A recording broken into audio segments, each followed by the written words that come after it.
ಇಟ್ಕ ನಮಸ್ಕಾರ ಸ್ನೇಹಿತರೆ, ಎಲ್ಲರಿಗೂ ಇನ್ನೊಂದು ವಿಡಿಯೋಗೆ ಸ್ವಾಗತ. ನಿಮ್ಮ ಕನ್ನಡಿಗ ಪ್ರವೀಣ್ ಇಸ್ ಬ್ಯಾಕ್. ಕೆಲಸ ಎಲ್ಲ ಮುಗೀತು. ಇವಾಗ ಆ್ಯಕ್ಚುಲಿ ಚೈನ್ನ ಸ್ವಲ್ಪ ಕ್ಲೀನ್ ಮಾಡಿಸಿ ಲೂಬ್ ಮಾಡೋಕ್ಕೆ ಶೋರೂಮ್ ಹತ್ರ ತೊಗೊಂಡೋಗ್ತಿದ್ದೀನಿ. ಫಸ್ಟ್ ಥಿಂಗ್ ಅದಂದರೆ, ಎರಡನೇದು ನಮ್ಮ ಏನು ಗುರು ಇದು ಸಡನ್ನಾಗಿ ಹಾರ್ನ್ ಹೊಡಿಯೋಕ್ಕೆ ಶುರು ಮಾಡಿಬಿಡ್ತಲ್ಲ. ನಂಗೆ ಅರ್ಥನೇ ಆಯ್ತಿಲ್ಲ ಗುರು, ಈ ಗಾಡಿದು ಏನೇನು ಪ್ರಾಬ್ಲಮ್ ಆಗ್ತಿದೆ ಅಂತ ಅಂದ್ಬಿಡು. ಹಾರ್ನ್ ವರ್ಕ್ ಆಗ್ತಿದ್ದಿಲ್ಲ, ಇವಾಗ ಸಡನ್ನಾಗಿ ಹಾರ್ನ್ ವರ್ಕ್ ಆಗೋಯ್ತು. ಆಮೇಲೆ ಇನ್ನೂ ಹೋಗ್ತಾ ನಾನು ನಿಮ್ಗೊಂದು ವಿಷಯ ಹೇಳ್ತೀನಿ. ನಾನು ಗಾಡಿಗೊಂದು ಹೆಸರು ಇಟ್ಕೊಂಡಿದ್ದೀನಿ. ಗಾಡಿ ಸ್ವಲ್ಪ ವಾರ್ಮಪ್ ಆಗಲಿ, ಆನ್ ಮಾಡಿಬಿಟ್ಟು ಬಿಟ್ಬಿಡಬೇಕು ಸ್ವಲ್ಪ ಹೊತ್ತು. ಇಲ್ಲ ಅಂತ ಅಂದರೆ ಗಾಡಿದು ಇಶ್ಯೂಸ್ ಆಗುತ್ತೆ, ಕೋಲ್ಡ್ ಸ್ಟಾರ್ಟ್ ಇಶ್ಯೂಸು. ಏನು ಬಿಸಿಲು ಶುರುವಾಯ್ತಲ್ಲ, ಇನ್ನು ನಮ್ಮದು ರೈಡಿಂಗ್ ಕೆಲಸ ಜಾಸ್ತಿ ಆಗಬೇಕು. ರೈಡಿಂಗ್ ಜಾಸ್ತಿ ಆಗಿಲ್ಲ ಅಂತ ಅಂದರೆ ಮತ್ತೆ ಮಳೆಗಾಲ ಶುರುವಾಗೋ ಅಷ್ಟೊತ್ತಿಗೆ ಕಂಟೆಂಟ್ಗಳು ಇಲ್ದಿರ ಆಗಿಬಿಡುತ್ತೆ ನಮ್ಮ ಚಾನಲಲ್ಲಿ. ಅದಕ್ಕೆ ಆ ವಿಷಯ ಆಗೋದು ಬೇಡ ಅಂತ ಅಂದ್ಬಿಡು ನಾವು we are going to KTM showroom. Already ಹೇಳಾಯಿತು ನಿಮಗೆ ನಾನು ಏನಕ್ಕೆ KTM ಶೋರೂಮ್ಗೆ ಹೋಗ್ತಿದ್ದೀನಿ ಅಂತ ಅಂದ್ಬಿಟ್ಟು. ಈ ರೋಡ್ ಯಾವಾಗಲೂ ಯಾಕೆ ಯೂಸ್ ಮಾಡ್ತೀನಿ, ಹತ್ತು ಕಡೆ ರೋಡಿಂದ ಯಾಕೆ ಹೋಗಲ್ಲ ಅಂತ ಅಂದರೆ, ಅಲ್ಲೆಲ್ಲ ಫುಲ್ಲು ಕಿತ್ತಾಕ್ಬಿಟ್ಟಿದ್ದಾರೆ ರೋಡನ್ನ. ಇನ್ನೂ ತಾರ್ ಹಾಕಿಲ್ಲ, ಇಲ್ಲಾದರೆ ತಾರ್ ಹಾಕಿದ್ದಾರೆ, ಸ್ವಲ್ಪ ಹತ್ರ ಆಗುತ್ತೆ. ಈ ನಡುವೆ ಯಾಕೋ ಸಖತ್ ಜರ್ಕೊಡಿತಿದ್ದೀನಿ ಸ್ನೇಹಿತರೆ. ಯಾವುದಾದ್ರೂ ಗಾಡಿ ಮುಂದೆ ಸಡನ್ನಾಗೋ ಇಲ್ಲ ಬಂದರೆ ಒಂದು ಸ್ವಲ್ಪ ಜರ್ಕೊಡಿಯುತ್ತೆ ನನ್ನ ಕೈ ಕಾಲೆಲ್ಲ. ಸೊ ಮೊದಲನೇದಾಗೆ ನನ್ನ ಗಾಡಿಯ ಹೆಸರು ರಿವೀಲ್ ಮಾಡೋಣ. ನಮ್ಮ ಗಾಡಿ ಹೆಸರು ರಿವೀಲ್ ಮಾಡಿಬಿಡೋಣ. ಸೊ ಇದಕ್ಕೆ ತಕ್ಕದಂಥ ಹೆಸರು ಇಷ್ಟು ದಿನ ಹುಡುಕ್ತಿದ್ದೆ, ಸಿಕ್ಬಿಡ್ತು. ಸೊ ಮುಂಚೆ ಅಪರಂಜಿ ಅಂತ ಕರೀತಿದ್ದೆ, but let's give it a good name ಅಂತ ಅನ್ನಿಸ್ತು. ಅದಕ್ಕೆ ಇವಾಗ ನಮ್ಮ ಗಾಡಿಗೆ ಒಂದು ಹೊಸ ಹೆಸರಂತ ಇಟ್ಟಿದ್ದೀನಿ, ಫ್ಯೂರಿ.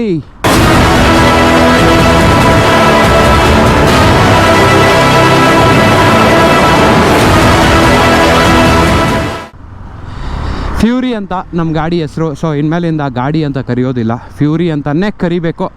ಯಾಕೆ ಗೊತ್ತಾ, ಫ್ಯೂರಿ ಒಂದು ಕಡೆ ಫಾಸ್ಟು, ಒಂದು ಕಡೆ ಫುಲ್ಲು ರೇಜು, ಪವರ್ಫುಲ್ಲು, ಕಂಟ್ರೋಲು, ಬ್ರೇಕಿಂಗಲ್ಲಿ ಇಲ್ಲ ಮೈಲೇಜನ್ನು ತಕ್ಕ ಮಟ್ಟಿಗೆ ಕೊಡುತ್ತೆ. ಎಲ್ಲ ಪ್ರತಿಯೊಂದು ಸಖತ್ತಾಗಿದೆ. ಎಲ್ಲದನ್ನು ನಾನು ಒಂದಾಗಿ ಮಾಡಿ ನಾನು ಫ್ಯೂರಿ ಅಂತ ಹೆಸರಿಟ್ಟಿದ್ದೀನಿ. ಸೊ ಇನ್ಮೇಲಿಂದ ಇದು ನಮ್ಮ ಫ್ಯೂರಿ, ನಾವಿದನ್ನು ಕಂಟ್ರೋಲ್ ಮಾಡೋ ಅಂತಹ ಜ್ಯೂರಿ. ಹೆಂಗೆ ಅಂದರೆ ಸತ್ಯ. ಸೊ ಬನ್ನಿ, ನಾವು ನಮ್ಮ ಫ್ಯೂರಿನ ತಗೊಂಡು ಇವಾಗ ಶೋರೂಮ್ ಕಡೆಗೆ ಹೋಗಿ ಒಂದು ಸ್ವಲ್ಪ ರಿಪೇರ್ ಮಾಡಿಸ್ಬೇಕಿದೆ. ರಿಪೇರ್ ಮಾಡ್ಸೋಕೆ ಹೋಗೋಕ್ಕಿಂತ ಮುಂಚೆ ಇನ್ನೊಂದು ಕಾನ್ಸೆಪ್ಟ್ ಹೇಳ್ತೀನಿ ನಿಮಗೆ. ಏನರ ಕಾನ್ಸೆಪ್ಟು ಅಂತ ಅಂದರೆ, ಬೈಬ್ರೆ ವರ್ಸಸ್ ಬ್ರೆಂಬೋ. ಏನಪ್ಪ ಇವೆರಡರದ್ದು ಡಿಫ್ರೆನ್ಸು, ಬೈಬ್ರೆ ವರ್ಸಸ್ ಬ್ರೆಂಬೋ ಅಂದರೆ ಏನಕ್ಕೆ ಈ ಕಾನ್ಸೆಪ್ಟ್ ತೊಗೊಂಬಂದೆ ಇವತ್ತು ನೋಡಿ. ಬೈಬ್ರೆ ಬ್ರೆಂಬೋ ವರ್ಸಸ್ ಆಗಲ್ಲ. ಯಾಕೆ ಹೇಳಿ, ByBre is from Brembo itself. ನಿಮಗೆ ವರ್ಸಸ್ ಮಾಡೋದಕ್ಕಾಗೋದಿಲ್ಲ, ಯಾಕಂದರೆ ಬ್ರೆಂಬೋ ಅವರೇ ಬೈಬ್ರೆ ಬ್ರೇಕ್ಸ್ನ ರೆಡಿ ಮಾಡಿರೋದು. ಏನಕ್ಕೆ ರೆಡಿ ಮಾಡಿದ್ದಾರೆ ಅಂತ ಕೇಳೋದಾದರೆ, ಎಂಟ್ರಿ ಲೆವೆಲ್ ಸೆಕ್ಷನ್ನು, ಮಿಡ್ ಲೆವೆಲ್ ಸೆಕ್ಷನ್ನಲ್ಲಿರೋ ಗಾಡಿಗಳಿಗೆ ಬ್ರೆಂಬೋ ಬ್ರೇಕ್ಸ್ ಅವರು ಬ್ರೆಂಬೋ ಬ್ರೇಕ್ಸ್ ಹಾಕಿದ್ರೆ ತುಂಬ ಜಾಸ್ತಿ ಕಾಸ್ಟ್ ಆಗಿಬಿಡುತ್ತೆ ಗಾಡಿಗಳಿಗೆ. ಅದಕ್ಕೆ ಬ್ರೆಂಬೋ ಬ್ರೇಕ್ಸ್ಗಿಂತ ನಾವು ಇನ್ನೂ ಒಂದು ಕಂಡಿಡ್ಕೊಳ್ಳೋಣ, ಅದಕ್ಕಿಂತ ಒಂದು ಸ್ವಲ್ಪ ಕಮ್ಮಿ ಸ್ವಲ್ಪ ಮಿಡ್ ಲೆವೆಲ್ಲು ಮತ್ತು ಎಂಟ್ರಿ ಲೆವೆಲ್ ಬೈಕ್ಸ್ಗಾಗೋ ಥರದ್ದು ಒಂದು ಕಂಡಿಡ್ಕೊಳ್ಳೋಣ. ಯಾಕಂದರೆ ನಿಮಗೆ ಗೊತ್ತು, ಬ್ರೆಂಬೋ ಬ್ರೇಕ್ಸು ಎಲ್ಲ ದೊಡ್ಡ 1000cc ಗಾಡಿ, 600cc ಗಾಡಿ, ಆದಮೇಲೆ ಸ್ಪೋರ್ಟ್ಸ್ ಕಾರ್ಸು, ಈ ಥರ ಎಲ್ಲ ವೆರಿ ಫಾಸ್ಟಾಗಿರೋಗಳಿಗೆ ಹಾಕಿರ್ತಾರೆ. ಯಾಕಂತ ಅಂದರೆ ಆ ಬ್ರೇಕ್ಸು ಅಷ್ಟು ಹೀಟ್ ರೆಸಿಸ್ಟ್ ಮಾಡುತ್ತೆ, ಅಷ್ಟು ಕಂಟ್ರೋಲಲ್ಲಿರುತ್ತೆ, ಅಷ್ಟು ಡ್ಯೂರಬಿಲಿಟಿ ಇದೆ ಬ್ರೆಂಬೋ ಬ್ರೇಕ್ಸ್ಗೆ. ಅದಕ್ಕೆ ಅವರು ಬೈಬ್ರೆ ಅಂತ ಬಿಟ್ಟಿರೋದು. ಸೊ ಬೈಬ್ರೆಗೂ ಬ್ರೆಂಬೋಗೂ ಏನೇ ಡಿಫ್ರೆನ್ಸ್ ಇಲ್ಲ. ಏನಂದರೆ ಬೈಬ್ರೆ ಅಂತ ಬಿಟ್ಟಿರೋದು ಬಂದುಬಿಟ್ಟು ಎಂಟ್ರಿ ಲೆವೆಲ್ ಮತ್ತು ಮಿಡ್ ರೇಂಜ್ ಲೆವೆಲ್ ಅಲ್ಲಿರೋ ಗಾಡಿಗಳಿಗೆ ಅಷ್ಟೇ. ಏನು ಗುರು ಇಲ್ಲಿ ಟ್ರಾಫಿಕ್ ಆಗಿದೆ, ನನ್ನ ಮಗ. ಸ್ವಲ್ಪ ಕ್ವಿಕ್ ಶಿಫ್ಟರ್ದು ಇನ್ನೊಂದು ಸ್ವಲ್ಪ ಲರ್ನಿಂಗ್ ಏನಾದರೂ ಟೈಮ್ ಇದ್ದರೆ ಮಾಡಿಸ್ಬಿಡೋಣ. ಯಾಕಂದರೆ ಕ್ವಿಕ್ ಶಿಫ್ಟರ್ ಎಳಿಬೇಕಾದ್ರೆ ಎಳಿಯೋಕ್ಕೆ ಆಯ್ತಿಲ್ಲ, ಫುಲ್ಲು ಕಚ್ಕೊತಿದೆ. ಒಂದು ಸ್ವಲ್ಪ ಹೊತ್ತು ಗಾಡಿನ ನಾವು ಟ್ರಾಫಿಕಲ್ಲಿ ಓಡಿಸ್ತೀವಲ್ಲ, ಆವಾಗ ಪ್ರತಿಯೊಂದು ಇಶ್ಯೂಸು ಕಾಣಿಸ್ಬಿಡುತ್ತೆ. ಆಮೇಲೆ ಚೈನ್ ಕ್ಲೀನಿಂಗು ಲೂಬಿಂಗ್ ಕೂಡ ಮಾಡಬೇಕು. ತಗೊಂಬ ಅಂತ ಹೇಳಿದ್ರು ಅಮ್ಮರವರು, ಅದಕ್ಕೆ ತೊಗೊಂಡೋಗ್ತಾ ಇದ್ದೀನಿ. ಏನು ಗುರು ಇಲ್ಲೆಲ್ಲ ಪೊಲೀಸ್ ಅವರು ಬಂದುಬಿಟ್ಟಿದ್ದಾರೆ. ಏನಾಯ್ತು ಹತ್ತು ಕಡೆ ರೋಡ್ಗೆ? ಏನಾಯ್ತು ಬ್ರೋ?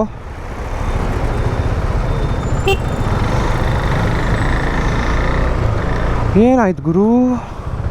ಎಲ್ಲ ಟ್ರಾಫಿಕ್ ಪೊಲೀಸ್ ಅವ್ರು ಬಂದುಬಿಟ್ಟು ಹಿಂಗೆ ಅಡ್ಡ ಹಾಕ್ಬಿಟ್ಟವ್ರೆ. ಏನು ಅಂತ ಅರ್ಥನೇ ಆಗ್ತಿಲ್ವೇ?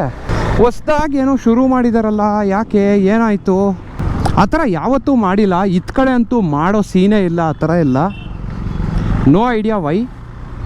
ಇದುವರೆಗೂ ನಾನು ಯಾವತ್ತೂ ನೋಡಿಲ್ಲ. ಆಮೇಲೆ ಇಲ್ಲಿ ಹೋಂಡಾ ಫೈರ್ ಬ್ಲೇಡ್ ಇದೆ ಈ ಶೋರೂಮಲ್ಲಿ. ಮೋಟೋ ಸ್ಪಾರ್ಕ್ ಅಂತ ಹೇಳ್ತಿದ್ನಲ್ಲ ಮುಂಚೆ ಎಲ್ಲ, ಫೈರ್ ಬ್ಲೇಡ್ ಗಾಡಿ ಇದೆ. ನೆಕ್ಸ್ಟ್ ಬಂದುಬಿಟ್ಟು ನಂದು ಬ್ರೇಕ್ ಲೆವರು. ಸೊ ನಾನು ಚಿಕ್ಕಬಳ್ಳಾಪುರಕ್ಕೆ ಹೋದಾಗ ನನ್ನ ಫ್ರೆಂಡ್ ಅಂದರೆ ಅಭಿಷೇಕ್ ಗೌಡ ಅವ್ರ ಜೊತೆ ಎಲ್ಲ ಹೋದಾಗ ಆಕ್ಸಿಡೆಂಟ್ ಆಗಿತ್ತು. ನನ್ನ ಫ್ರೆಂಡ್ ಬಂದುಬಿಟ್ಟು ಫೋನ್ನ ಯೂಸ್ ಮಾಡ್ಕೊಂಡು ಬೈ ಮಿಸ್ಟೇಕು ಗುದ್ಬಿಡಿದ್ದ. ನಾನು ಸೈಡ್ಗೆ ಹಾಕೋಣ ಅಂತ ಸ್ಟಾಪ್ ಮಾಡೋಣ ಅಂತ ಹೇಳ್ತಿದ್ದೆ. ಬಂದು ಗುದ್ದಾಗಿಂದ ಇದೊಂದು ಸ್ವಲ್ಪ ಸ್ಪ್ರಿಂಗು ವೀಕ್ ಆಗಿಬಿಟ್ಟಿದೆ. ಓ ತೇರ್ ನಡೀತಿದೆ ಗುರು, ನೋಡ್ರಪ್ಪ ನಾವು ಎಂಥ ಟೈಮಿಗೆ ಬಂದಿದ್ದೀವಿ ಅಂತ ಅಂದ್ಬಿಡು.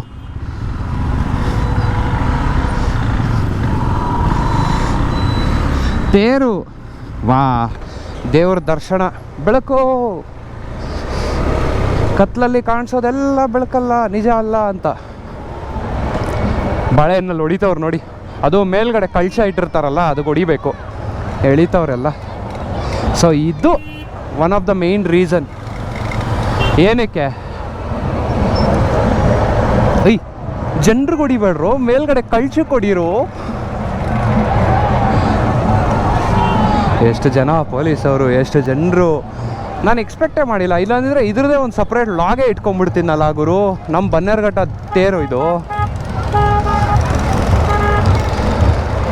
ವಾವ್. ಸೊ ವಾಪಸ್ ಬರಬೇಕಾದ್ರೆ ನಾವು ಬನ್ನೇರುಘಟ್ಟ ಮೇಲಿಂದ ಬರಬೇಕು. ಯಾಕಂದರೆ ಇಲ್ಲಿ ಬಂದರೆ ಇವ್ರು ಬಿಡಲ್ಲ ಅಂತ ನನಗೆ ಗೊತ್ತಾಗೋಯ್ತು ಕ್ಲೀನಾಗೆ.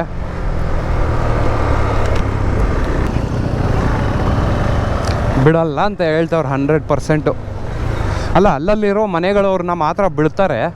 ಗೊಟ್ಟಿಗೆರೆ ಇದೆ ಅಲ್ಲ, ಗೊಟ್ಟಿಗೆರೆ ಒಳಗಡೆಯಿಂದ ಹೋಗ್ಬಿಡೋಣ, ಈಸಿ ಪೀಸಿ. ಒನ್ಸ್ ಎಲ್ಲ ಫಿಕ್ಸ್ ಮಾಡಾದ್ಮೇಲೆ ಒಂಥರ ಖುಷಿ ಇಲ್ಲಲ್ಲ ಗಾಡಿ ಸರ್ವೀಸಿಗೆ ಬಿಡಬೇಕಾದ್ರೆ. ನೋಡಿ, ಸಣ್ಣ ಪುಟ್ಟದ್ದು ಅವಾಗ ಈ ಥರ ಇಶ್ಯೂಗಳು ನಡೀತಾ ಇರುತ್ತೆ. ಇವತ್ತೇನೋ ದೇವ್ರ ದಯೆಯಿಂದ ಹಾರ್ನ್ ವರ್ಕ್ ಆಗ್ತಿದೆ ಬೆಳಗ್ಗೆ ಸ್ಟಾರ್ಟ್ ಮಾಡಿದಾಗಿಂದನೂ. ಇಲ್ಲ ಅಂತ ಅಂದಿದ್ರೆ ದೇವರಾಣೆ ವರ್ಕೇ ಆಯ್ತಾ ಇದ್ದಿಲ್ಲ. ನಿಲ್ಸಾದ್ಮೇಲೆ ಒಂದು ಸಾರಿ ಫ್ಯೂಸ್ ಎಲ್ಲ ಚೆಕ್ ಮಾಡಿಸೋಣ ಗಾಡಿದು. ಆಮೇಲೆ ವಯರ್ ಎಲ್ಲಾದರೂ ಕಟ್ಟಾಗಿದೆಯಾ ಏನು ಅಂತ ನೋಡ್ಸೋಣ. ಏನೂ ಕಟ್ಟಾಗಿಲ್ಲ, ಎಲ್ಲೋ ಒಂದು ಹತ್ರ ನೀರು ನಿಂತ್ಕೊಂಡು ಅದು ಇಶ್ಯೂ ಆಗಿದೆ ಅಂತ ಅಂದರೆ ಇನ್ನೂ ಒಂದು 2-3 ಸಾರಿ ಟ್ರೈ ಇರುತ್ತಲ್ಲ, ಮತ್ತೆ ವಾಪಸ್ ಬರಬೇಕಾಗುತ್ತೆ. ಸರಿ ಸ್ನೇಹಿತರೆ, ಒಳಗಡೆ ವೀಡಿಯೋ ಮಾಡೋ ಹಂಗಿಲ್ಲ, ಸಿಗವ. ನೋಡಿ ಸ್ನೇಹಿತರೆ, ಸೊ ಪ್ರೀವಿಯಸ್ ಆಗಲ್ಲೆಲ್ಲ ನೋಡಿದಾಗ ನಂದು ಈ ಗೋಲ್ಡನ್ ಕಲರ್ ಕಾಣಿಸ್ತಿದ್ದಿಲ್ಲ ಚೈನ್ ಮೇಲೆ. ಯಾಕಂದರೆ ಅದ್ರ ಮೇಲೆ ಇನ್ನೂ ಒಂದು ಯಾವುದೋ ಲೂಬ್ ಹಾಕಿದ್ರು, ಅದು ಯಾವುದು ಅಂತ ಎಕ್ಸಾಕ್ಟಾಗಿ ಗೊತ್ತಿಲ್ಲ. ಇವಾಗ ನೋಡಿ, ಇಲ್ಲೆಲ್ಲ ಬ್ರಾನ್ಸ್ ಕೋಟಿಂಗ್ ಆಗಿರೋದು ಎಷ್ಟು ಕ್ಲೀನಾಗಿ ಕಾಣಿಸ್ತಿದೆ. Roll on brass chain, brass coated ಅಂತ ಹೇಳಿದೆ, ಬ್ರಾಸ್ ಕೋಟೆಡ್. ಸರಿ ಬನ್ನಿ, ಒನ್ಸ್ ಗಾಡಿ ಡೆಲಿವರಿ ಸಿಕ್ಕಿದ ಮೇಲೆ ಮಿಕ್ಕಿದ ವಿಚಾರ ಹೇಳ್ತೀನಿ ನಾನು ನಿಮಗೆ. ಹಾಂ, ನಾನು ಚೆಕ್ ಮಾಡ್ತೀನಿ ಬ್ರೋ. ಹೌದೌದು, ಚೈನ್ಸ್ ಪ್ರಾಕೆಟ್ ಆಚೆದು ರೋಲ್ ಆನ್ ಬ್ರಾಸ್ ಚೈನ್ ಅಂತ ಅಂದ್ಬಿಡು.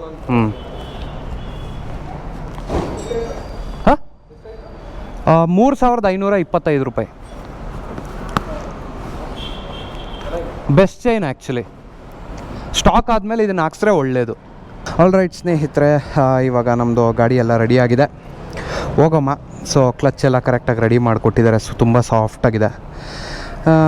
ಇನ್ನು ಓಡಿಸ ನಾವು ಎಲ್ಲ ಕ್ಲೀನ್ ಮಾಡಿದ್ದಾರೆ. ನಾನು ತೋರಿಸ್ನಲ್ಲ ಫೋನಲ್ಲಿ ರೆಕಾರ್ಡ್ ಮಾಡಿಕೊಂಡು. ನಾನು ನಿಮಗೆ ಇನ್ನೊಂದು ಸ್ವಲ್ಪ ನೋಡಿ, ಇವಾಗ ಸಖತ್ ಸ್ಮೂತಾಗಿ ಅನ್ನಿಸ್ತಿದೆ ಗಾಡಿ. ಇವಾಗ ಪರ್ಫೆಕ್ಟಾಗಿದೆ ಸ್ನೇಹಿತರೆ ಗಾಡಿ. ನನ್ನ ಹಳೆ ಟೈಮಲ್ಲಿ ಹೆಂಗಿತ್ತೋ ಗಾಡಿ ಇವಾಗ ಹಂಗಿದೆ ಅಂತ ಅನ್ನಿಸ್ತಿದೆ. ಬಟ್ ಟ್ರಾಫಿಕಲ್ಲಿ ಓಡಿಸೋವರೆಗೂ ನಮಗೆ ಗೊತ್ತಾಗೋದಿಲ್ಲ. ಇಲ್ಲಿ ನೋಡಿ, ಟ್ರಾಫಿಕ್ ನೋಡಿ ಸ್ನೇಹಿತರೆ, ಓ ಮೈ ಗಾಡ್, ವಾಟ್ ಆ ಟ್ರಾಫಿಕ್. ಓಕೆ, ನಾವು ಒಂಚೂರು ಈ ಟ್ರಾಫಿಕ್ನ ತಪ್ಪಿಸ್ಕೊಂಡ್ರೆ ಮಿಕ್ಕಿದ ವೀಡಿಯೋ ಮಾಡ್ಬೋದು. ಇವತ್ತು ಸಾಯಂಕಾಲ ನೀವು ಈ ವಿಡಿಯೋ ನೋಡ್ತಿರ್ತೀರ, ಅಂದರೆ ಶನಿವಾರ ಇವತ್ತು. ಮತ್ತೆ ಸಾಯಂಕಾಲ ಮೇ ಬಿ ನಾನು ಇನ್ನೂ ಒಂದು ಕಡೆಗೂ ಹೋಗ್ಬೋದು ಅಂತ ನಾನು ಅಂದ್ಕೊತಿದ್ದೀನಿ. ಗಳಿಗೆ ಹೆಂಗೆ ಕೂಡಿ ಬರುತ್ತೋ ನಮ್ಮ ಕಡೆಗೆ ಅಂತ. ಈ ಕ್ಲಚ್ ರೆಡಿ ಮಾಡೋದು ನಾನೇ ಒಂದು ಸ್ವಲ್ಪ ತಿಳ್ಕೊಬೇಕು. ಸದ್ಯಕ್ಕೆ ಇವಾಗ ಏನು ಬೇಕಾಗಿಲ್ಲ, ಕರೆಕ್ಟಾಗಿ ರೆಡಿ ಮಾಡಿಕೊಟ್ರು ನಮ್ಮ ಫ್ಯೂರಿದು. ಸೊ ಡೌನ್ ಶಿಫ್ಟಿಂಗು ತುಂಬ ಈಸಿ ಇತ್ತು, ಅರ್ಥ ಆಯ್ತಲ್ಲ. ಅಪ್ ಶಿಫ್ಟಿಂಗೇ ತುಂಬ ಕಷ್ಟ ಇದ್ದಿದ್ದು. ಇವಾಗ ನಾನು ಅಪ್ ಶಿಫ್ಟಿಂಗ್ ಮಾಡೋಕ್ಕಾಗಲ್ಲ ಈ ಟ್ರಾಫಿಕಲ್ಲಿ. ಅಟ್ಲೀಸ್ಟು 4000 RPM ರೀಚ್ ಆಗಬೇಕು ನಾವು ಅಪ್ ಶಿಫ್ಟ್ ಮಾಡಬೇಕು ಅಂತ ಅಂದರೆ. ಇಲ್ಲ ಅಂತ ಅಂದರೆ ಫುಲ್ಲು ಒಂಥರ ಎಳೆದು ಬಿಸಾಕುತ್ತೆ ಗಟ್ಟಿಯಾಗಿ, ಹಾರ್ಡಾಗೆ. ನಾವು ಅದನ್ನು ನೋಟಿಸ್ ಮಾಡೋಕ್ಕಾಗೋದೆ 4000 RPM ಮೇಲೆ.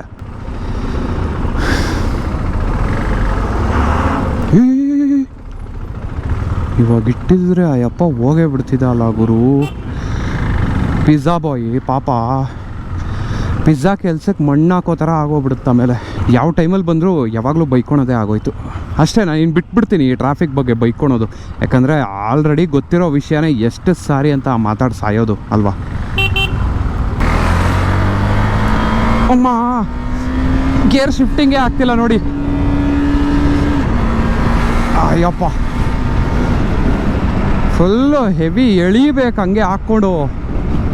ಏನು ಕಾಲು ನೋವು ಆಗುತ್ತೆ, ಹೆವಿ ಕಾಲು ನೋವು ಆಗೋಗ್ಬಿಡುತ್ತೆ ಆ ಥರ ಏನಾದರೂ ಹೇಳೋಕ್ಕೋದ್ರೆ. ಒಂದು ಹೈವೇ ಟಚ್ ಆಗಿಬಿಟ್ರೆ ಒಂದು ಸಾರಿ ಅದ್ರಲ್ಲಿ ಚೆಕ್ ಮಾಡ್ಕೊಬೋದು. ಒಂದು ಸ್ವಲ್ಪ ಟೈಮ್ ಏನಾದರೂ ತೊಗೊಳುತ್ತಾ. ನಾನು ಅವ್ರ ಜೊತೆ ಅದನ್ನೇ ಮಾತಾಡ್ತಿದ್ದಿದ್ದು. ಬ್ರೋ ನೀವು ಈ ಥರ ಗೇರ್ ರಾಡ್ ಅಂತ ಚೇಂಜ್ ಮಾಡಿದ್ರಂತಲ್ಲ, ಸೊ ಅದು ಹಾಕ್ದಾಗಿಂದನೇ ಇಷ್ಟೊಂದು ಹಾರ್ಡ್ ಆಗಿರೋದು ಕ್ವಿಕ್ ಶಿಫ್ಟರು ಅಂತ ಹೇಳಿದ್ದಕ್ಕೆ ಅವರು ಹೌದು ಬ್ರೋ ಒಂದು ಸ್ವಲ್ಪ ದಿನ ಅದು ಉಜ್ಜೋವರೆಗೂ ಸ್ವಲ್ಪ ಹಂಗೆ ಹಾರ್ಡ್ ಆಗಿರುತ್ತೆ, ಆಮೇಲೆ ಸಾಫ್ಟ್ ಆಗಿಬಿಡುತ್ತೆ ಅಂತ ಹೇಳಿದ್ರು. ಅದರಿಂದ ಸುಮ್ಮನೆ ಅದೇ.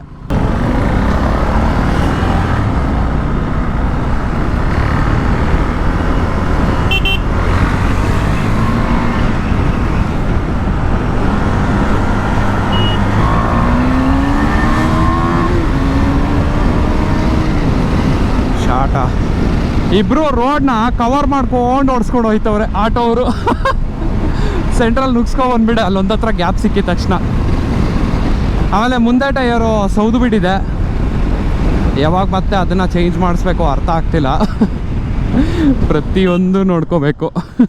ಆಲ್ ರೈಟ್ ಸ್ನೇಹಿತರೆ, ಈ ವಿಡಿಯೋನ ಇಲ್ಲಿಗೆ ಎಂಡ್ ಮಾಡ್ತೀನಿ. ಐ ಹೋಪ್ ನಿಮಗೆ ಇವತ್ತಿನ ಎಕ್ಸ್ಪ್ಲನೇಷನಲ್ಲಿ, ನನ್ನ ಒಂದು ಫ್ಯೂರಿಯ ಎಕ್ಸ್ಪ್ಲನೇಷನಲ್ಲಿ ಗಾಡಿ ಚೈನ್ ಕ್ಲೀನಿಂಗು ಎಲ್ಲ ಮಾಡಿ ನೋಡಿಸಿದ್ದು ಇಷ್ಟ ಆಗಿದ್ರೆ ಡೆಫಿನೆಟಾಗಿ ಸಬ್ಸ್ಕ್ರೈಬ್ ಮಾಡ್ಕೊಳ್ಳಿ. ಆಮೇಲೆ ನನಗೇನು ಚಾರ್ಜ್ ಮಾಡಿಲ್ಲ, ಯಾಕಂದರೆ AMC ಇದ್ರ ಕೆಳಗಡೆ ನನಗೆ ಇದು ಮಾಡಿದ್ರು, ಡಿಡಕ್ಟ್ ಮಾಡಿದ್ರು.